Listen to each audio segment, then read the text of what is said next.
We've actually come pretty far. We started with this ordinary language argument at the top of your screen, and we've reduced it down to a symbolized standard form categorical syllogism. Why is that super exciting? Because now we can evaluate the original argument for validity using the principles of categorical logic. And we have three ways we can do this. We can determine the argument's form and check it against our inventories of valid forms. We can create a Venn diagram to represent the argument, or we can apply the 5 rules of categorical syllogisms to determine whether it's valid or invalid.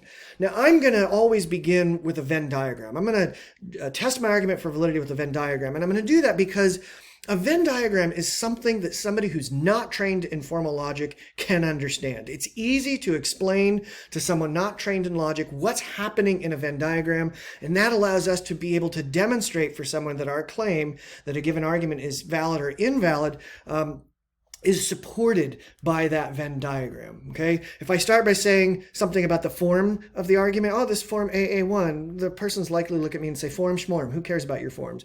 Or if I start talking about them about the 5 rules, or maybe 5 rules, who made up these rules? Who cares about your rules? But a Venn diagram, I can explain to them what's going on in a Venn diagram, okay? So I'm going to begin by testing this argument for validity using a Venn diagram. We're going to mark the premises only, never the conclusion, because we want to see if after marking the premise statements, the Venn diagram also reflects the conclusion statement.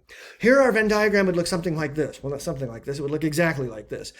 If all D are I, I'm going to shade in areas 1 and 2 because areas 1 and 2 would be D's that are not I's. And I want to force all the D's into the I circle here in areas 3 and 4. To mark the second premise, all C are D, I'm going to shade in areas 5 and 6. Because those would be C's that are not D's. And now I look at my Venn diagram and try to determine whether or not it now reflects the conclusion statement as well. All C are I, and it does.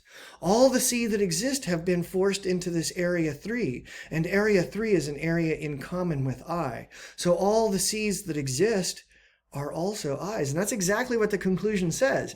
So when we assume the 2 premise statements are true and mark the Venn diagram accordingly, the Venn diagram then also reflects the conclusion statement, and that proves that the argument is valid. But I don't want to stop there. I also want to check that I've done my work carefully by applying another method for determining the validity of categorical syllogisms, and that's step 7.